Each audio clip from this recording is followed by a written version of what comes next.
"Get this sick old man out of my house. I don't want him near my children," my daughter-in-law shouted at my son that night. He agreed. In the morning, he said to me, "Dad, you'd better leave." I silently packed my suitcase and left their house forever. But I took not only my belongings with me, but also $12 million. Before we continue, please subscribe to the channel and write in the comments what time it is where you are now. The diagnosis folder sat on the passenger seat, manila and mundane, like it held car insurance paperwork instead of a ticking clock.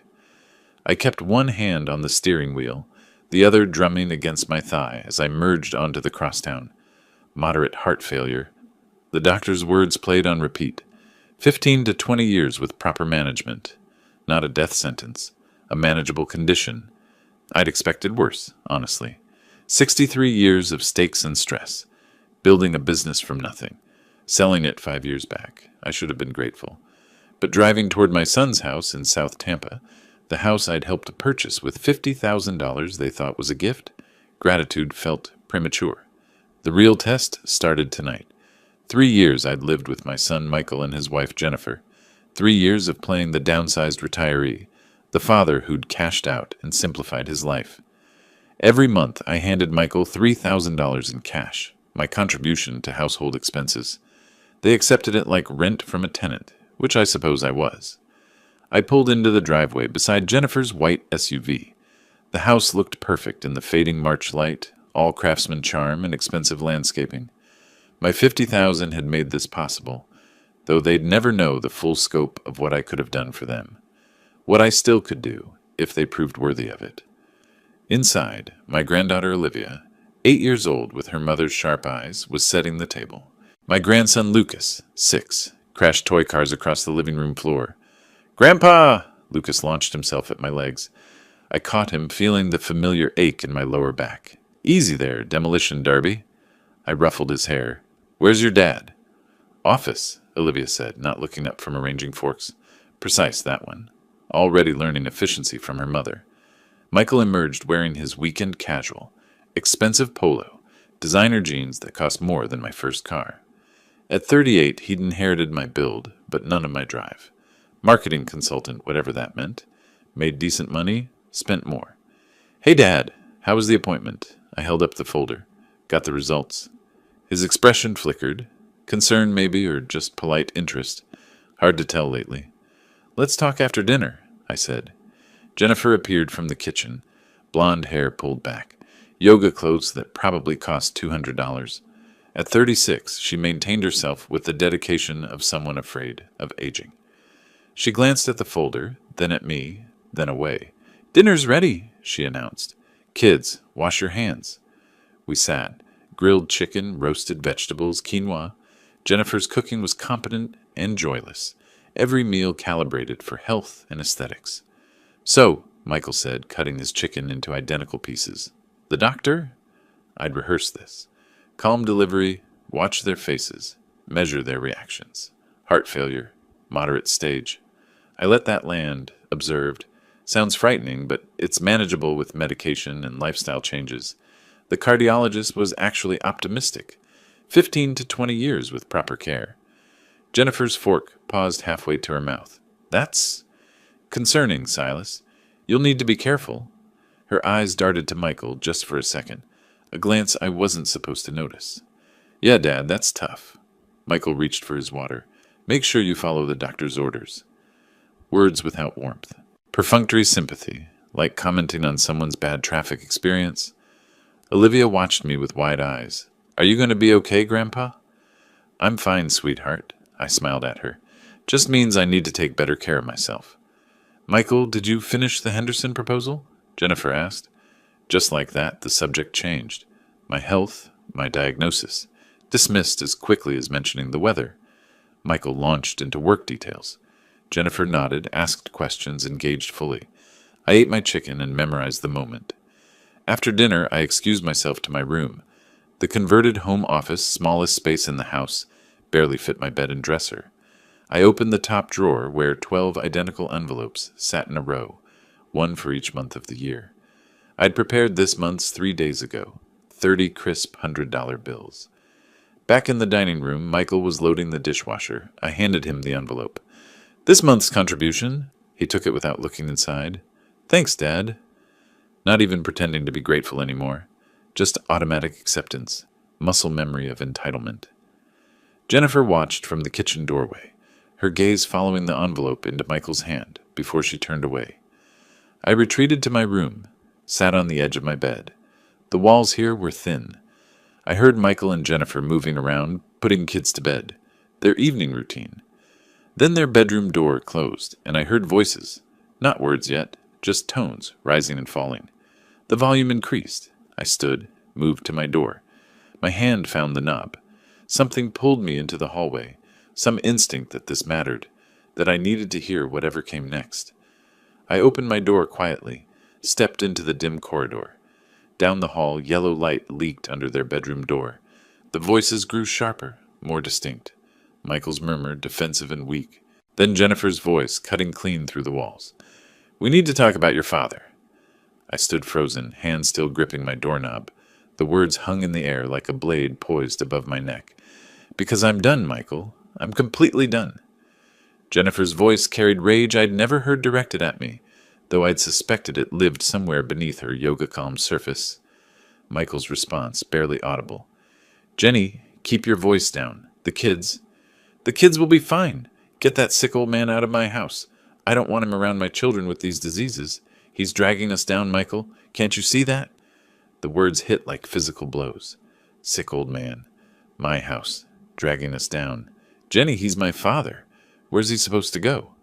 "I don't care. A nursing home, an apartment, anywhere. We gave him a place when he needed it.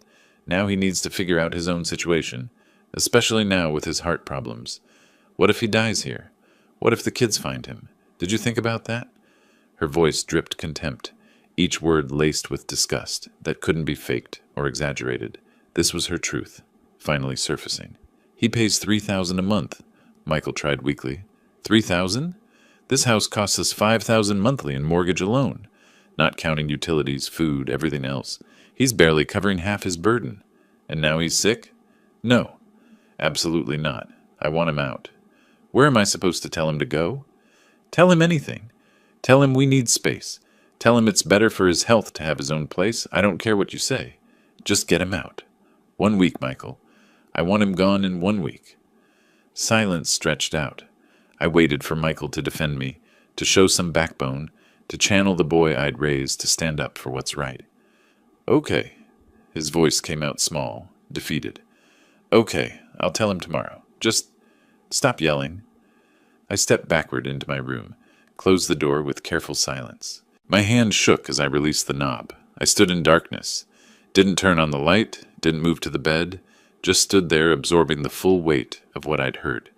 3 years ago, Michael had called me. "Dad, Jenny, and I found this amazing house, but we're short on the down payment." I'd written the check for $50,000 the next day. Michael's grateful hug, Jennifer's tears of joy. "Thank you. Thank you. This means everything." 3 years. 3 years of monthly cash, of making myself smaller, of testing whether their gratitude was real or rehearsed. I had my answer. I moved to the closet, pushed aside hanging shirts, found the small lockbox on the top shelf. Inside, private banking statements I kept hidden. The most recent showed a balance of $12,347,000, give or take the interest that accumulated daily. They thought I'd lost everything when I sold the business, that I'd downsized from necessity, rather than choice. They had no idea what I'd actually sold it for, what I'd carefully invested, what I'd deliberately hidden while playing the role of modest retiree. I sat on my bed, in complete darkness, and didn't sleep. Memories flooded in, paying for Michael's college, $180,000 over 4 years. The investment property I'd helped him buy in his 20s, then helped him sell when he mismanaged it. The car, the wedding, the endless assists and bailouts, and supports that apparently built nothing but expectation. When light finally crept under my door, I'd processed the betrayal into something harder, clearer, more useful. I heard movement in the kitchen, breakfast sounds. I dressed, splashed water on my face, emerged to find Michael making coffee with exaggerated concentration. "Morning, Dad." He didn't meet my eyes. Morning. We stood in uncomfortable silence. Jennifer swept through, grabbed her phone, disappeared again. The kids were still asleep. Michael cleared his throat. Dad, I've been thinking. Maybe it would be better, for everyone, if you found your own place, your own space, for your health, really. Less stress, more independence. We'll give you a week to, make arrangements. Every word rehearsed but delivered poorly. He stared at his coffee mug like it held answers. I looked at my son. Really looked at him. Saw clearly what he'd become. A man shaped by the path of least resistance. Married to a woman who'd consumed whatever backbone he might have possessed. I understand completely, Michael. My voice came out cold, controlled. I'll begin making arrangements today.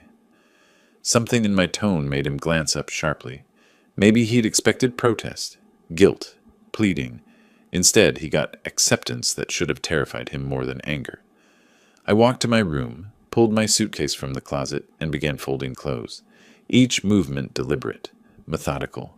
Through the thin walls, I heard Jennifer's voice, bright with relief. He's actually packing? I continued folding. Shirts, pants, everything I'd need. Around me, boxes I'd never fully unpacked in 3 years. I'd always known this arrangement might be temporary. I just needed to know why it would end. Midday, I paused, sat among half-packed boxes, holding a framed photo from Michael's college graduation. The ceremony I'd paid for, the degree I'd funded, the pride I'd felt watching him walk across that stage. I set it face down in a box. My phone sat on the nightstand. I picked it up, opened the private banking app. The balance stared back at me, $7,000. I opened my real estate search app, typed carefully. Tampa luxury homes, 500,000 plus. The screen filled with properties, waterfront estates, modern mansions, renovated historical gems. I scrolled through them, each listing more impressive than this house I'd helped them buy. For the first time since last night, a small, cold smile crossed my face. They wanted the sick old man out of their house. They had no idea what house the old man could afford. I set the phone down and opened my laptop instead. Better screen for serious searching. The banking portal loaded, and there it was, $12,347,612.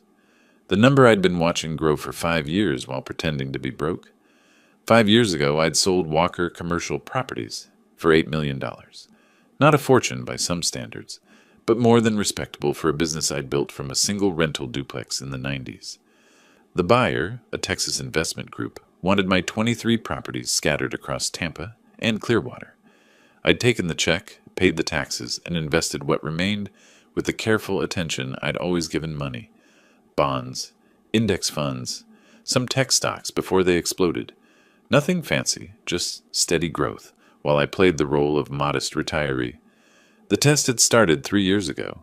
I'd owned a 4-bedroom house in Carrollwood, paid off, worth maybe $400,000. Michael called one Sunday, voice tight with stress. Dad, Jenny, and I found this amazing house in South Tampa, but we're $20,000 short on the down payment. I'd written a check for $50,000 the next day, told him it was everything I could spare from selling the business. Let him see me downsize from Carrollwood to a small condo, then eventually suggest I move in with them to save money. Every month since, I'd handed him $3,000 in cash.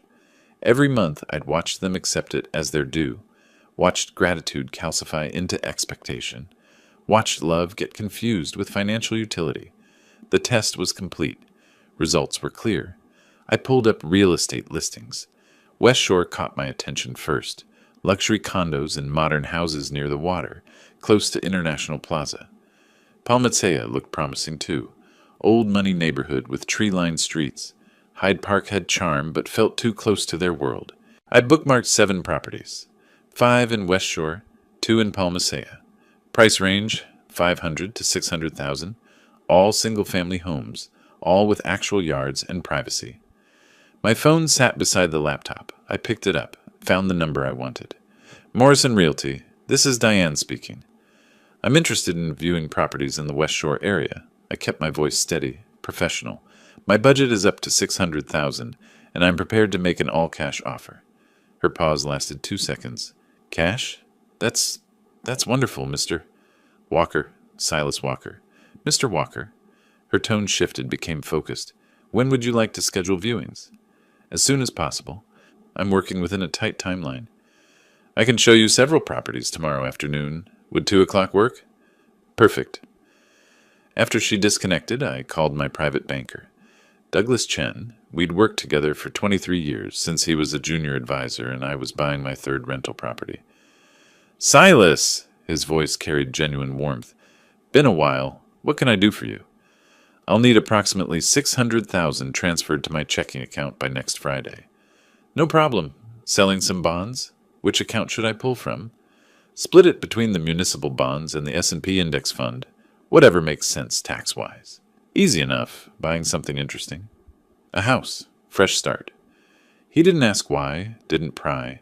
That's why I'd stayed with him all these years. The next 2 days, I drove. Michael left for work at 7:30. Jennifer took the kids to school at 8. I had the mornings to myself, cruising through West Shore and Palmasea, observing houses, imagining different lives. Some neighborhoods felt too sterile, all new construction and zero personality. Others had character but maintenance issues I didn't want at 63. I'd done enough property management to spot problems from the curb. Wednesday afternoon, I met Diane Morrison at a coffee shop near Hyde Park Village. She was 50-something, efficient haircut, practical shoes, portfolio already assembled. I've selected 8 properties matching your criteria. She spread photos across the table. All in West Shore except one in Palmatea. That one's slightly over budget, but worth seeing. I studied the listings. One caught my attention immediately. Modern design, white stone and glass. Gated driveway, landscape but not fussy. Listed at $580,000. This one, I tapped the photo. When can we see it? Tomorrow at 3. The sellers are motivated. They've already relocated to Atlanta. Property's been vacant 2 weeks. Motivated sellers. Cash buyer. This could move fast. That evening, back in my small room, I drafted the note I'd leave when moving day came.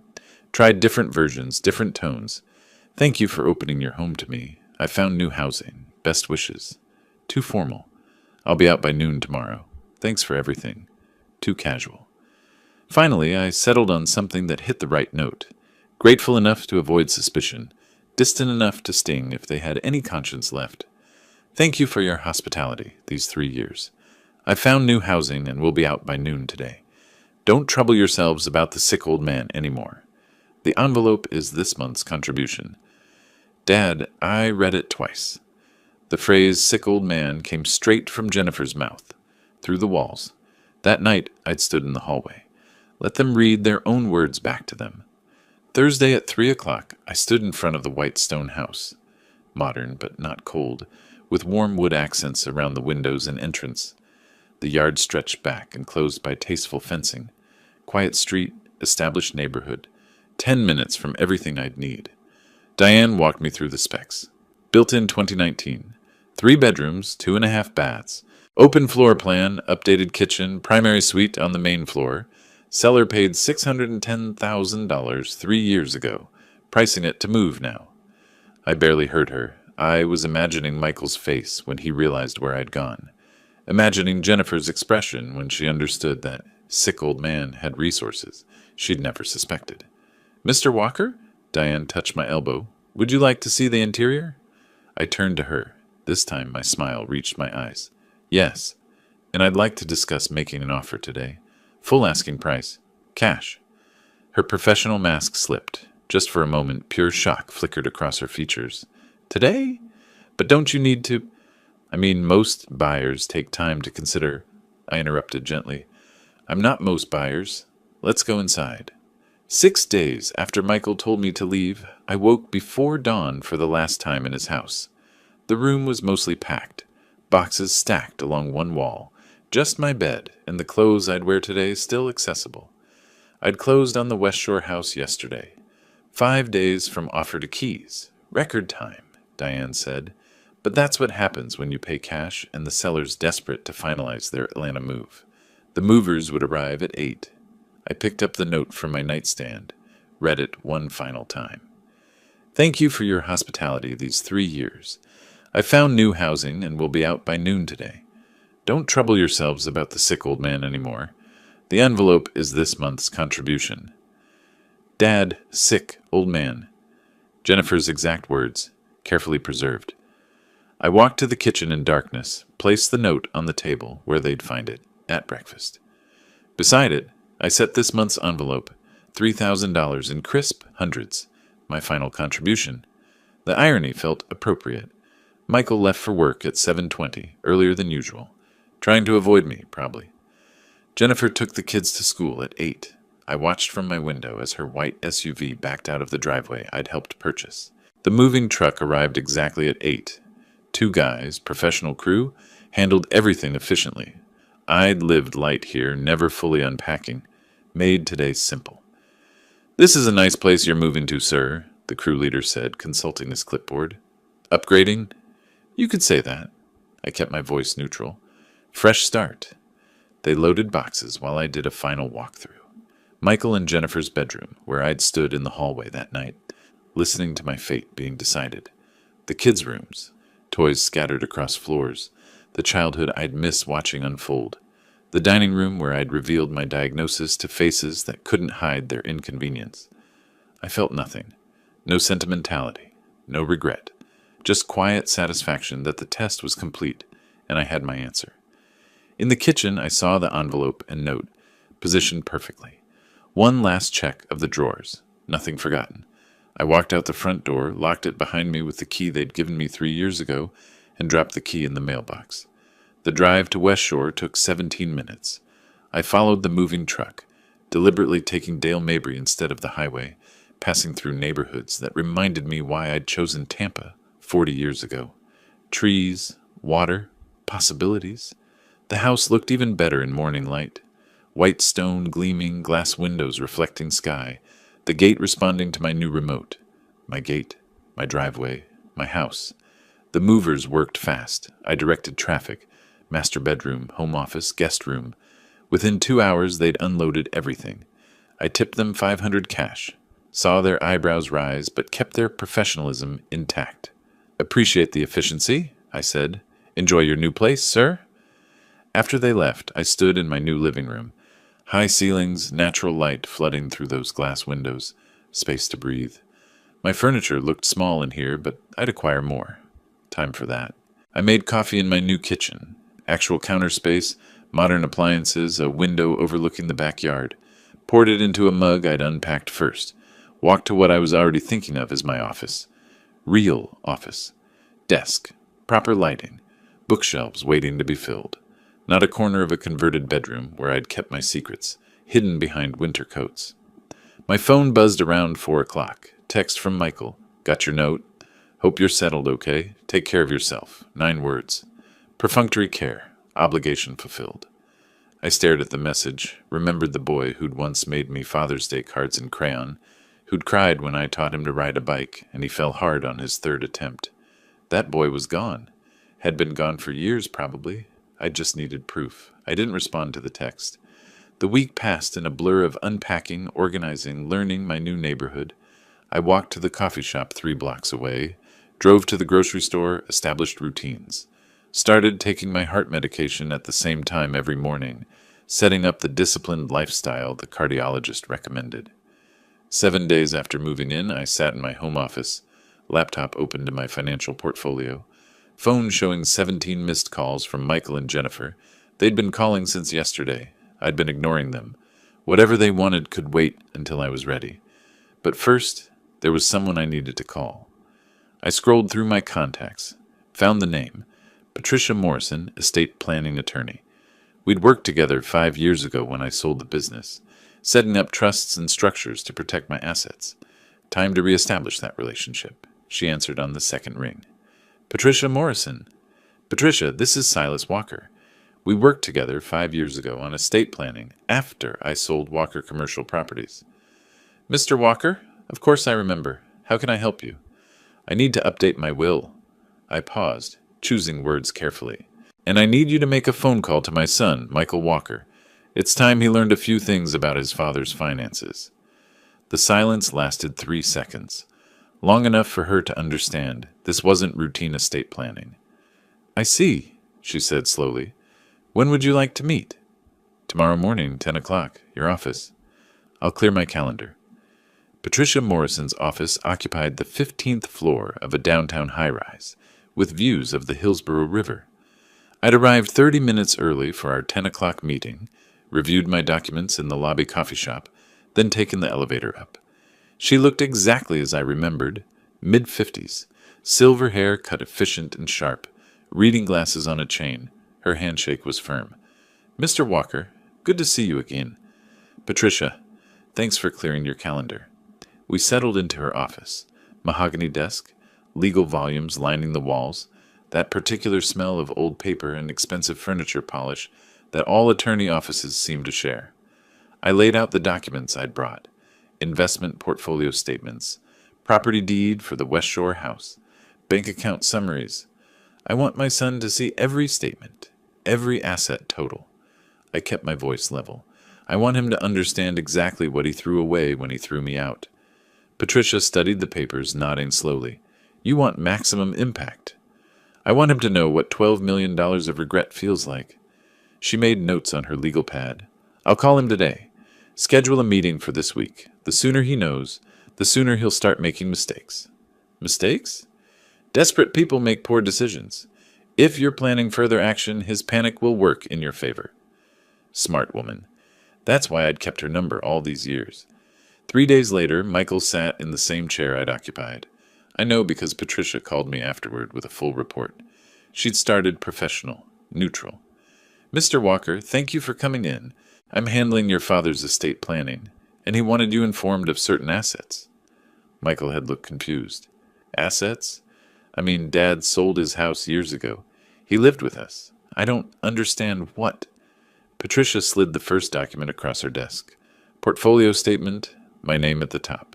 The balance clear in bold print.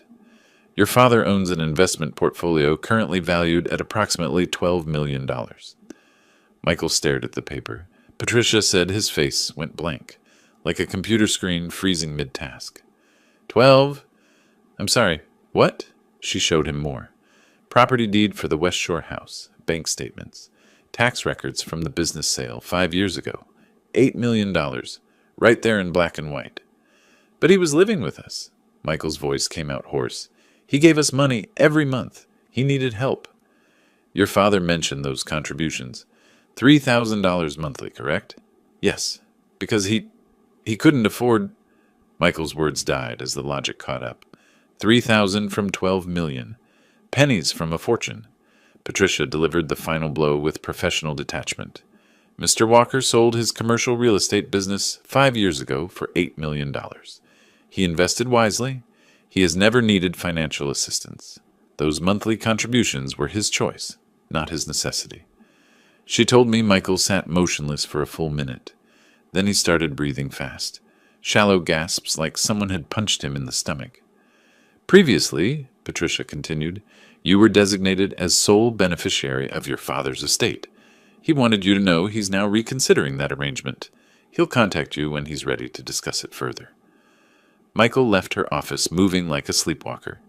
I imagine the elevator ride down 15 floors felt like falling. He made it to his car in the parking garage before calling Jennifer. Patricia's office window overlooked the garage. She watched him sit in his sedan, phone pressed to his ear, visible even from that height by his stillness. The call, according to Michael's later frantic voicemail to me, went like this. Jenny, you need to sit down. Dad, he has $12 million. $12 million. The lawyer just showed me everything. Jennifer's voice, sharp even through phone static. What? That's impossible. He lived in our house. He gave us money because he was testing us, Jenny, all those years. The $3,000 a month? He could have bought our house with cash. Could have bought 10 houses like ours. Silence on her end. Then, oh no, Michael, what did we do? What they did was try to call me 17 times in the next hour. I sat in my home office watching my phone light up with each attempt and didn't answer. Text messages poured in. Michael, Dad, please call me. We need to talk. Michael, I just met with Patricia. I had no idea about your finances. Please let me explain. Jennifer, Silas, the kids miss you. Please come for dinner. We can work this out. Michael, Dad, I'm sorry for everything. Please just talk to me. I deleted each one without responding. That evening, I poured myself a bourbon. Doctor approved 1 glass daily and sat on my back patio. The April air carried jasmine from somewhere, warm and pleasant. My house, my yard, my peace. 3 days passed. My phone showed 42 missed calls. I'd changed my number but kept the old phone active just to monitor their desperation. They found me on the 4th day. I was reading in my living room when I saw Jennifer's white SUV crawl past my house, then circle back, then stop across the street. Through my window, I watched them sit in their car, staring at my property. The modern white stone they'd never imagined I could afford. The gated driveway they couldn't access without the code. The manicured lawn and professional landscaping that spoke of money they'd assumed I didn't have.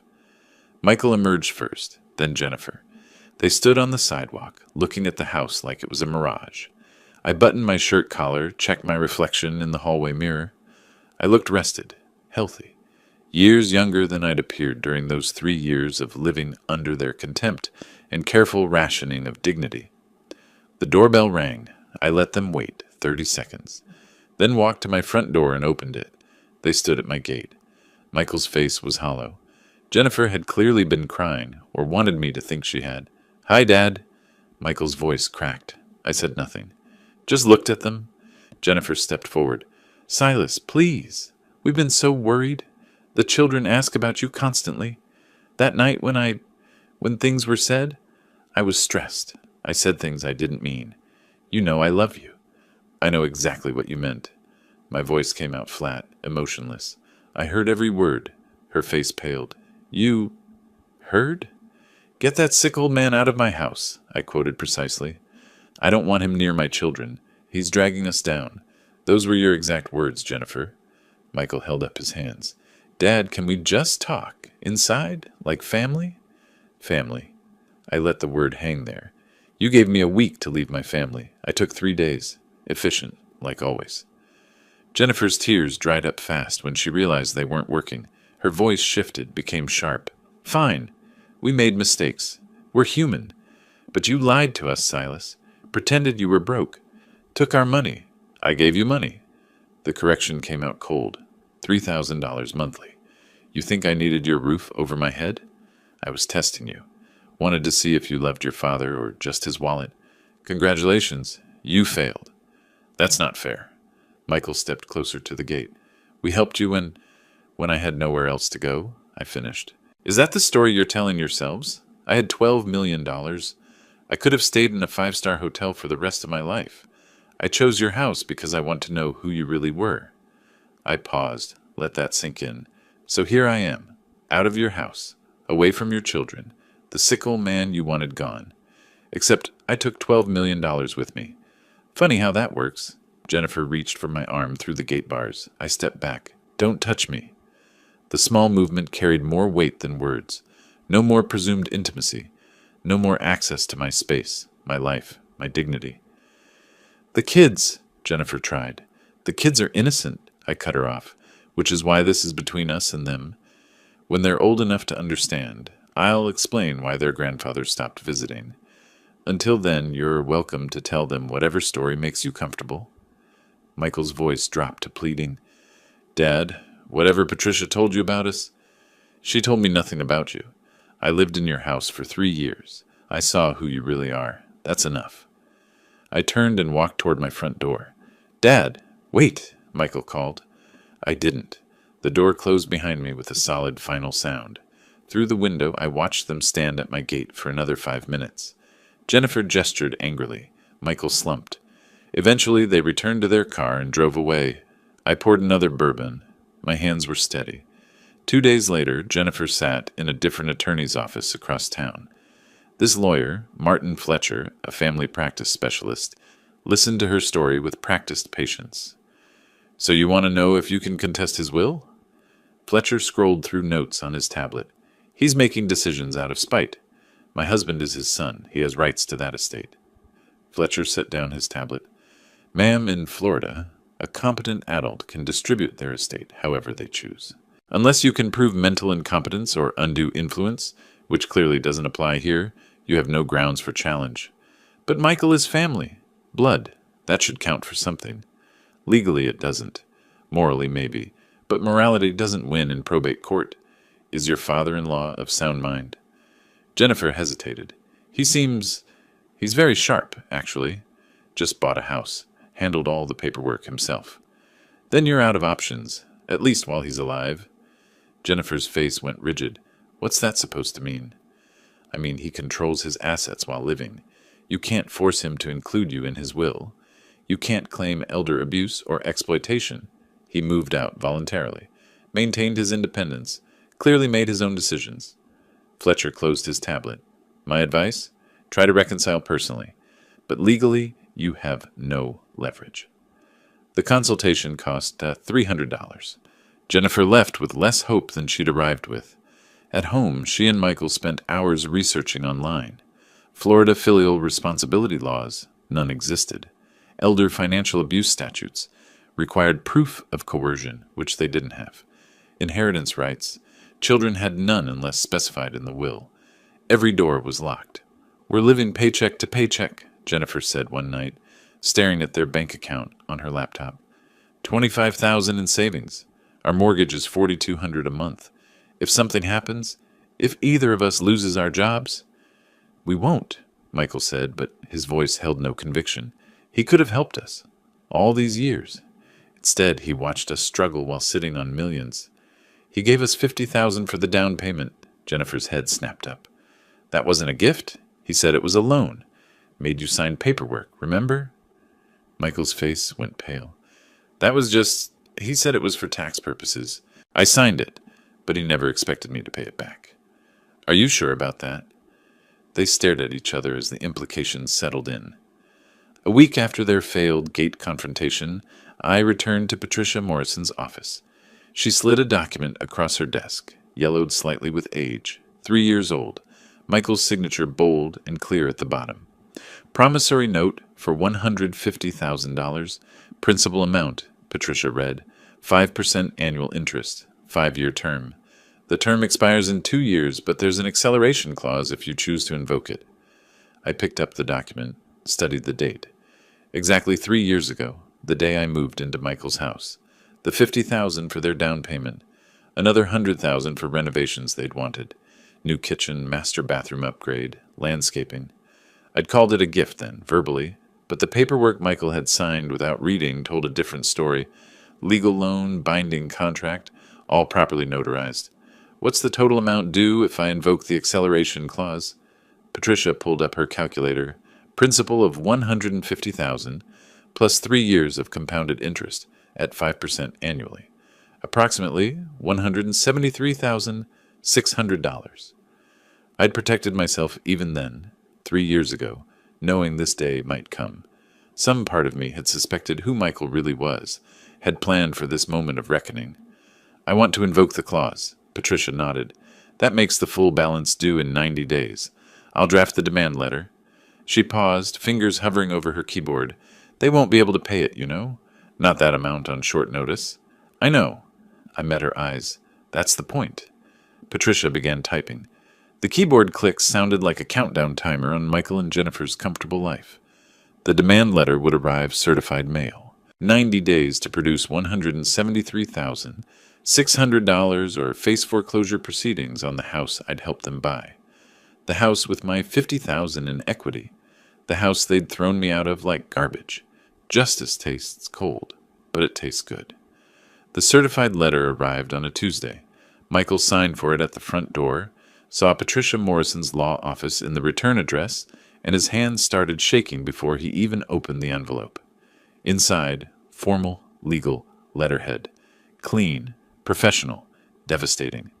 Dear Mr. Walker, pursuant to the acceleration clause in the promissory note, dated April 15th, 2022, the full amount of $7,500, consisting of principal of $150,000 and accrued interest and fees, is now due within 90 days of this notice. He read it 3 times. The words didn't change. Attached was a copy of the promissory note. His signature, bold and confident at the bottom. 3 years ago, so eager for this house, so grateful for his father's help. The memory surfaced, sharp and clear. Silas at their old kitchen table, sliding papers across. Just a formality, acknowledging the down payment gift. For tax purposes. Michael had signed without reading. Why would he read it? It was his father. You trust your father. Jennifer found him sitting at their dining table, the letter spread before him like evidence at a crime scene. What is it? He handed her the document, watched her face go white, then red, then white again. $187,000. Michael, we don't have that. I know. In 90 days? I know. She stared at the promissory note, at his signature. You signed a legal contract without reading it. I thought it was just paperwork. He said it was a gift. A gift doesn't have a signature line. Her voice rose. What kind of person signs something without reading it? The kind who trusted his father, the kind whose wife was screaming to throw that father out. The words hit like slaps. They stared at each other across the table, the space between them suddenly vast. Michael pulled out his laptop, started calculating. Their savings, $25,000. His annual salary, $45,000. Jennifer's part-time income, $30,000. Combined, $75,000 yearly, $62,000 after taxes. They needed $187,000 in 90 days. Mathematically impossible. We can get a home equity loan, Jennifer said. Use the house. Michael scheduled an appointment with their bank for the next morning. The loan officer, a pleasant woman named Sandra, reviewed their application with decreasing enthusiasm. She pulled up their property records, frowned. Mr. Walker, I see there's already a lien on your property for $150,000. Until that's satisfied, we can't approve additional lending. But the house is worth $400,000, Michael said. We have equity. Not if you don't own it outright. This lien takes priority. Have you considered selling the home? The question hung in the air like smoke. This is our home, Michael said quietly. Our children's home. Sandra's expression softened with professional sympathy. I understand, but legally our hands are tied. 3 more banks gave identical answers. Jennifer started selling possessions that weekend. Designer handbags on Facebook Marketplace, 40% off retail, jewelry on Poshmark, furniture on Craigslist. Each sale felt like peeling off skin. Michael's poker table from his bachelor days, gone for $800. Jennifer's Peloton bike, $1,200. Their guest bedroom furniture, $900 for the set. Neighbors noticed, started asking questions. 2 weeks passed. They'd accumulated $18,000 from sales. Added to their savings, $43,000 total. Still needed $144,000. Michael brought lunch from home every day. Jennifer clipped coupons for the first time in a decade. They canceled streaming services, her gym membership, the lawn service, small degradations that felt enormous. Their first real fight happened 3 weeks in. Michael came home from his 3rd rejected loan application to find Jennifer crying at the kitchen table. This is your fault, she said. You signed without reading. You wanted him gone. You called him a sick old man who was dragging us down. Because I didn't know he had millions. If you'd known, would you have let me say those things? If you loved him, you wouldn't have said them regardless of his bank account. The truth of it silenced them both. They slept in separate rooms that night. My phone rang at 8:30 that evening. Unknown number. I almost didn't answer. Grandpa Silas? Olivia? My 8-year-old granddaughter, her voice small and afraid. Sweetheart, how did you get this number? From a card in Daddy's office. A lady's card. It had numbers on it. Patricia's business card. Smart girl. Grandpa, why don't you visit anymore? Did we do something wrong? The question pierced something I'd been keeping carefully armored. No, honey, you didn't do anything wrong. Kids at school are saying mean things. About Mommy and Daddy? I don't understand what happened. I closed my eyes. Collateral damage.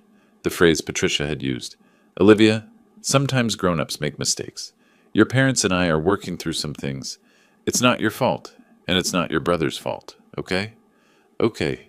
She didn't sound convinced. I miss you, Grandpa. I miss you too, sweetheart.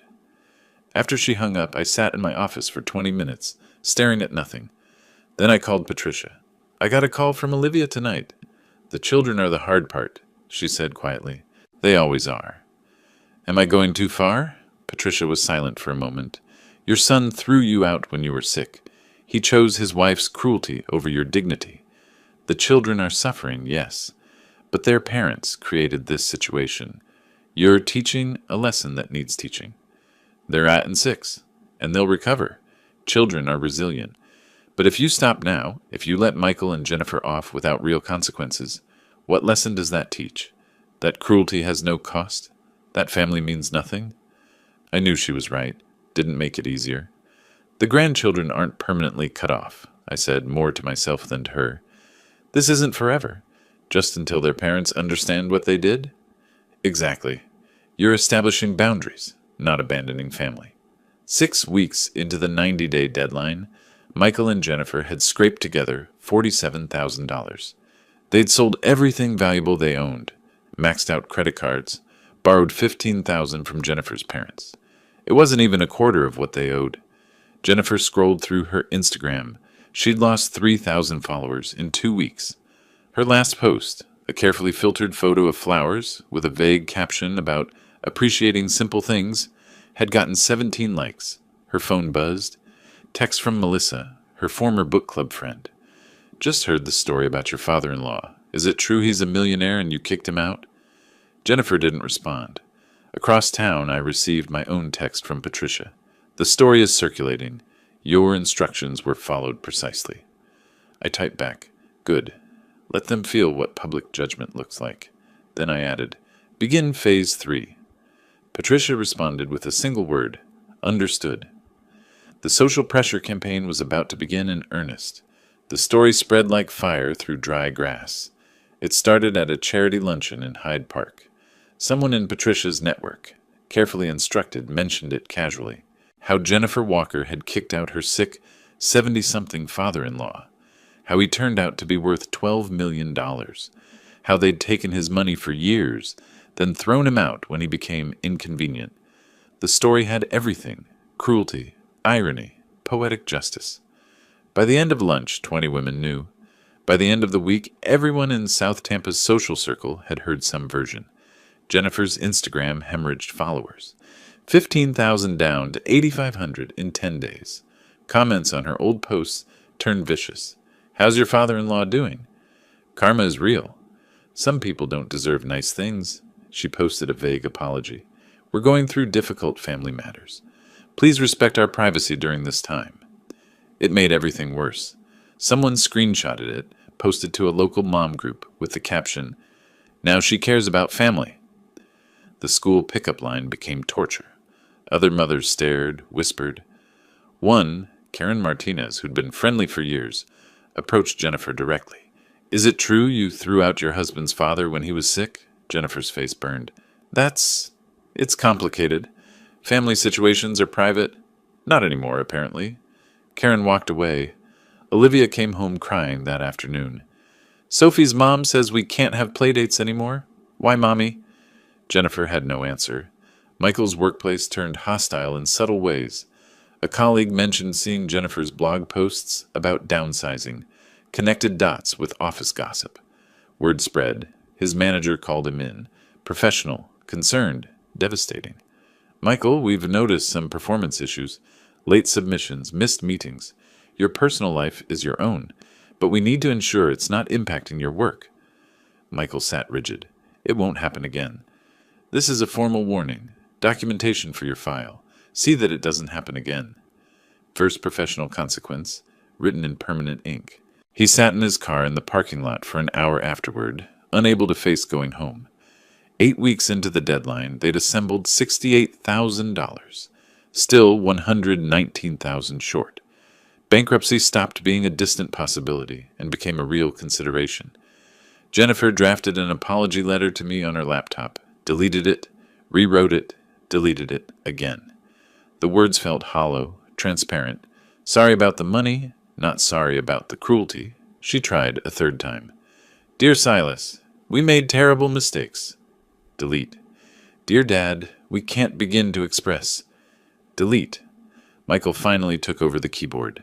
They sat together in Jennifer's home office, the converted bedroom I used to sleep in, and he typed while she wept. Jennifer tried to post on Instagram again, a carefully composed photo of the kids playing in the backyard. Caption about focusing on what matters. Someone commented within minutes, "Does your father-in-law matter? Or just when he has money?" She deleted the post, then deleted her account entirely. Social death, complete and final. At the grocery store, she ran into Melissa. Literally. Turned a corner and nearly collided with her cart. "Jennifer! I've been meaning to call." Melissa's voice dripped false concern. "Is everything okay?" "We're fine. Family matters are private." "Of course. It's just people are talking. About your father-in-law, the money situation." Jennifer abandoned her cart and left, drove home in tears. That evening, Lucas asked the question that broke them both. "Mommy, why doesn't Grandpa Silas visit anymore? Did we do something wrong?" Jennifer couldn't answer, just pulled him close. Olivia added her own innocent knife. "Tommy's mom said Grandpa is rich. Is he rich? Why doesn't he help us?" The children had noticed the financial stress without understanding it. Cheaper groceries, no new toys, tension in every conversation. Late that night, Michael found Jennifer staring at their bank account on her laptop. "We need to write to him," Michael said. "Really apologize. Not because of the money, because we were wrong. Will he even read it, after what I said? I don't know. But we have to try. We've lost everything else." He meant it literally. Their savings, their reputation, their friends. Even their marriage felt fragile, held together only by shared crisis. They finished the letter at 2 a.m, sent it via email because they didn't have his home address, only Patricia's office contact. The letter admitted everything, the cruelty, the ingratitude, the materialism. Michael's words tried for genuine remorse. Jennifer's postscript was shorter. "I said terrible things about you. I can't take them back. I can only tell you, I understand now what we threw away. Not the money. You. And I'm sorrier than words can express." I read it twice, sitting in my home office, Tampa Bay sunset casting orange light through my windows. The house I'd bought with my own money, the independence I'd reclaimed, the dignity I'd restored. For 3 years I'd played a role. The dependent father, the grateful guest, the burden. I'd wanted to know if they loved me or just my money. Now I knew. But they were broken. Financially, socially, emotionally shattered.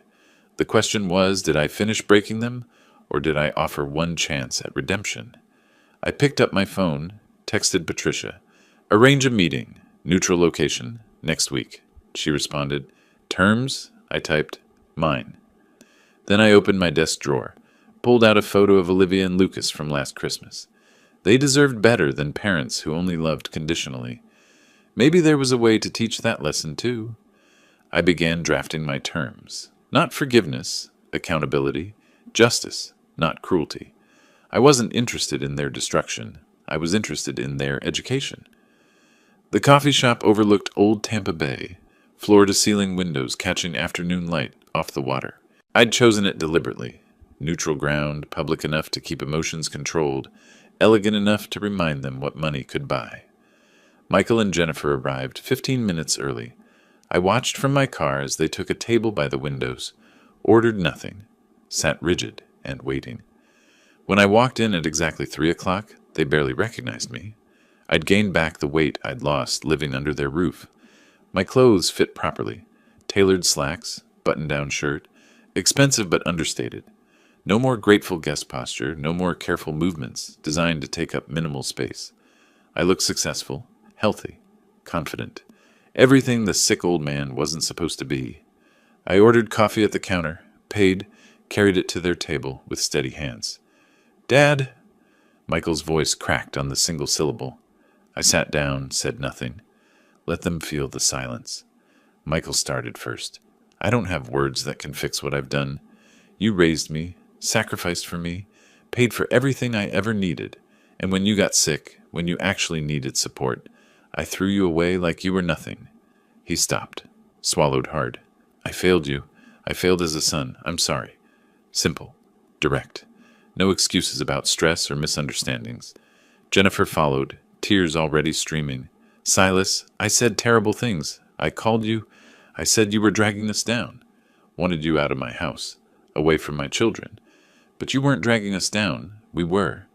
We're selfish, ungrateful people who didn't deserve you." I sipped my coffee, let the silence stretch again. Then I asked the question I'd been planning for weeks. Let me ask you something, and I want complete honesty. Are you apologizing because I'm a millionaire, or because what you did was wrong? The silence felt solid enough to touch. Jennifer broke first, fresh tears cutting tracks down her face. Both.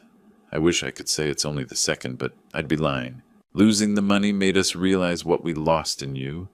That makes us horrible people, doesn't it? The honesty surprised me. Brutal self-awareness forced by desperation, maybe, but honest nonetheless. I pulled a folder from my bag, laid it on the table. Inside, printouts.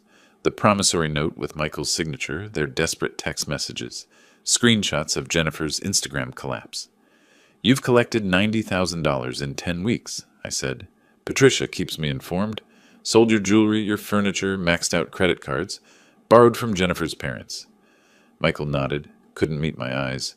You've lived with debt collectors calling, neighbors judging, friends abandoning you. You've experienced a fraction of what you were willing to do to me. Throw me out sick, penniless, alone. Now you know how it feels. We do, Jennifer whispered. We really do. I slid a typed document across the table. These are my terms. Non-negotiable. Take them or face bankruptcy. They leaned forward, reading together. 1. You keep the $90,000 you've collected and pay it to me. Consider it tuition for the lesson you've learned. 2. I forgive the remaining $97,500. The debt ends there. 3. You attend mandatory family therapy, weekly, for at least 6 months. 4. My will stays changed. The bulk of my estate goes to charity and a trust fund for Olivia and Lucas. You receive $100,000 total after my death, not $100,000 each, $100,000 combined. 5. You publicly acknowledge your mistakes to our extended family. No social media, no public spectacle, just honesty with the people who matter. Michael read it twice. And if we refuse, I pursue the full debt through court. You lose the house, declare bankruptcy, start over with nothing. Your choice. 48 hours to decide. Jennifer reached across the table toward my hand. I let her touch it for a moment, then gently withdrew. Boundaries, not cruelty. Can I ask you something? Michael's voice was small. Will you ever forgive us? Really forgive us? I considered this. I'm giving you something you didn't give me. A choice. Accept these terms. Rebuild your lives with what you have left. Learn from this. That's more than you offered me. Before I stood to leave, I asked to see photos of Olivia and Lucas on their phones. They scrambled to show me. Recent pictures, the kids growing, changing, living their lives while I'd been absent. Something tight in my chest loosened slightly. They deserve better than parents who only value money, I said. Think about that. 2 days later, my phone rang. Michael, we accept your terms, all of them. Something released in my chest. Not quite relief, not quite satisfaction. Something quieter. The paperwork will be ready tomorrow. Patricia will handle everything. Silence. Then, Dad, his voice cracked on the word. I know you'll never trust me again. I know I destroyed something I can never rebuild. But thank you for not destroying us completely when you could have. I looked out my window at Tampa Bay, water bright with afternoon sun. I didn't do this to destroy you, Michael. I did it to teach you. Whether you learn is up to you. I hung up. That evening, Patricia called to confirm they'd signed everything. Debt forgiveness agreement, public apology terms, family therapy commitment. It's done, she said. Justice served. I considered this. Justice served. Now comes the harder part, living with it. But when I walked through my house that night, every room I'd chosen, every piece of furniture I'd selected, every window looking out on my own property, I felt something I hadn't felt in 3 years. I felt at home. The gathering happened at my cousin Rita's house in mid-June, small and deliberate. 15 people, extended family, a few close friends who'd known us for decades. Rita had volunteered her home when I explained what needed to happen. Michael and Jennifer arrived holding hands, united in their humiliation. Rita's living room fell silent when they stood up. Michael spoke first, his voice steady but strained. 3 months ago, my father received a serious medical diagnosis. Instead of supporting him, I asked him to leave our home. My wife said cruel things. I agreed with her. We treated him like a burden when he deserved respect, gratitude, and love. He paused, looked directly at me. We were wrong. Completely, unforgivably wrong. Dad, I'm sorry. I can't undo what I did, but I'm trying to become someone who would never do it again. Jennifer's turn. Her voice shook, but she pushed through. I called Silas a sick old man who was dragging us down. I wanted him away from my children. The truth is, he'd always supported us, helped us financially, and I repaid his generosity with contempt. She wiped her eyes. I've spent these months learning what kind of person I'd become, someone I'm ashamed of. Silas, I'm sorry. You deserved so much better from your family. The room stayed quiet. I stood slowly, felt every eye on me. I accept your apology, I said. I hope you've learned that people aren't valuable because of their bank accounts, and family isn't something you discard when it's inconvenient.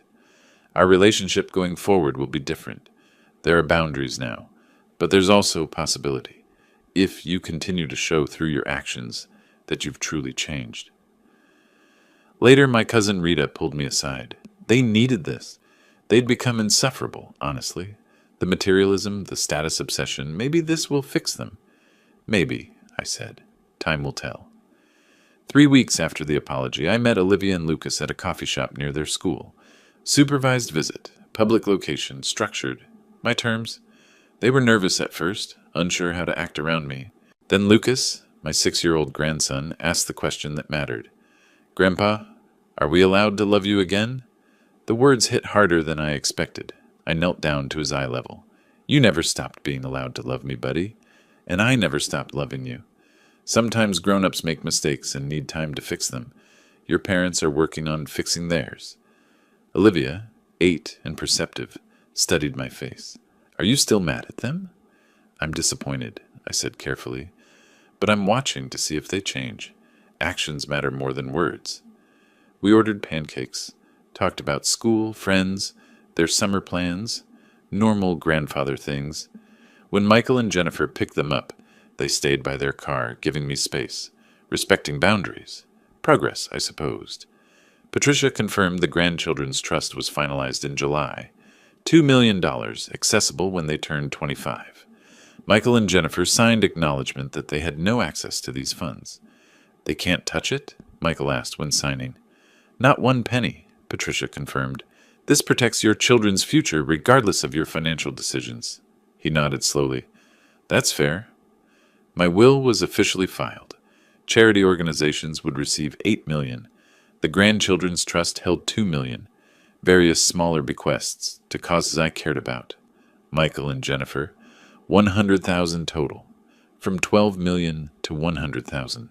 The cost of cruelty. I started volunteering in August, using my business expertise to mentor entrepreneurs through a local nonprofit. Young people building something from nothing, the way I had 40 years ago. It gave me purpose beyond the family conflict, reminded me who I'd been before the test, before the betrayal. By late August, my routine had settled into something peaceful. Mentoring sessions downtown on Tuesdays and Thursdays. Saturday morning coffee with Olivia and Lucas. Supervised visits at the same coffee shop, working in my garden, reading on my terrace overlooking the bay. Life was quieter, but fuller. Patricia called one evening in early September.